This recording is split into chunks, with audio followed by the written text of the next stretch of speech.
नमस्कार। मेरे Hindi YouTube channel your angle में आपका स्वागत है। आप देखना शुरू कर चुके हैं हमारा शो।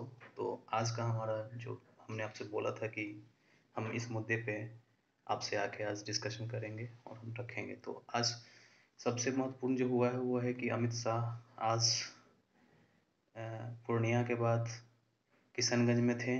वहाँ उन्होंने एसएसबी कैंप का भी दौरा किया, वहाँ लोगों के साथ खाना पीना भी खाया और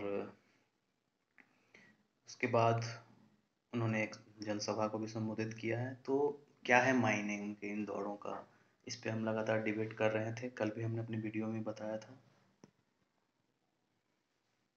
तो हमने कल बोला था कि आपको कि 2024 में क्या है संघ का एजेंडा और क्यों पीएफआई का ये दबिश जो पड़ रही है पीएफआई पे, वो क्यों हो जाता है महत्वपूर्ण। तो देखिए 2025 का जो साल है वो काफ़ी महत्वपूर्ण रहने वाला है आरएसएस के लिए। क्यों? क्योंकि वो उनका 100 साल पूरा होने वाला है। 1925 में उनका स्थापना हुआ था। तो इस ढंग से उनके 100 साल पूरे होने वाले हैं। तो एक ढंग से आरएसएस एक बड़ा विजन लेके पूरे पैन इंडिया पे अपना एक फोकस और एक विजन लेके काम पहले से भी करती आ रही है, लेकिन अब उस काम की गति को काफ़ी ज़्यादा तेज कर दिया गया है। और उसके पैरेलल में आप देखें, एक तरफ जहाँ आरएसएस जैसा संगठन राष्ट्र के निर्माण में लगा हुआ है, वहीं आपने लगातार अपने जितने भी समाचार में देखा होगा कि पीएफआई जो पॉपुलर फ्रंट ऑफ इंडिया है, एक तरह से कहें तो उसके एंटोनिम्स होता है, जैसे विपरीतार्थक कार्य में लगी हुई है। एक तरफ तो संघ जहाँ देश को जोड़ने में लगा हुआ है, वहीं पॉपुलर फ्रंट ऑफ इंडिया जैसे संगठन देश को तोड़ने के लिए एक पूरे पैन इंडिया में एक प्लानिंग कर रही थी। अपने रिक्रूट्स के मद्देनजर काफ़ी सारे ऑफिस को बनाया था उन्होंने, अपने हैंडलर्स बनाए थे, लोकल रिक्रूटर्स बनाए थे। तो एक तरह से वो काफ़ी सारा उन्होंने होमवर्क कर लिया था और उनका एक प्लान भी था, लॉन्ग टर्म विजन के साथ काम करने कर रहे थे वो ग्राउंड पे। लेकिन एन वक्त पे एनआईए ने और जो अजीत डोभाल के नेतृत्व में जो दबिश दिया था, उससे ही मुझे लगता है कि कहीं ना कहीं उसकी कमर को तोड़ दिया गया है। आने वाले समय में आप देखेंगे कि इस संगठन पे बैन लगेगा।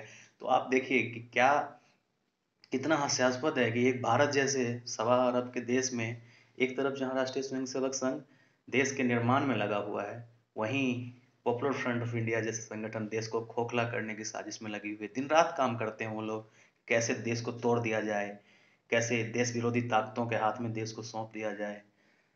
लेकिन समय रहते ही इन चीज़ों को भांप लिया गया था और मुझे लगता है कि आने वाले समय में मोदी गवर्नमेंट भी इस पर कड़ा एक्शन लेगी, क्योंकि वो ऐसे ही जाने देने वाले इसमें में से नहीं है। आप जानते हैं कि मोदी और अमित शाह एक डिसीजन मेकर हैं और डिसीजन मेकर उन्होंने हार्ड डिसीजन लिए थे, चाहे वो धारा 370 का मुद्दा होता है, कश्मीर में उन्होंने कैसे ऑपरेशन किया था वो आपके सामने है।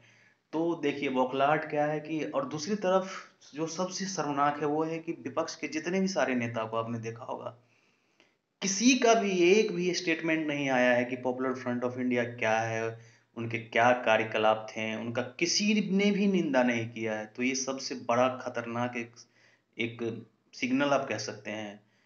और दूसरा है कि एक बड़े समाज के वर्ग में से भी कोई विरोध का स्वर नहीं आपको सुनाई देने को मिला होगा कि क्यों, क्या और क्या गलती हो गई थी। दरअसल हताशा ये है कि आप, मैं जिस वर्ग की बात कर रहा हूँ, उनकी लीडरशिप पूरे देश में कोलैप्स हो चुकी है, क्योंकि उनको आदत लग चुकी थी कांग्रेस के रेजिम में या आने बाद के भी जितने भी सरकारें आई, उनको एक हमेशा लाभ मिला था। लाभार्थी ही बने रहे थे वो, अल्पसंख्यक के नाम पे हो, कभी क्या हो, अपीजमेंट की पॉलिटिक्स से वो कभी बाहर सोचे भी नहीं, कभी निकलने दिया गया उनको।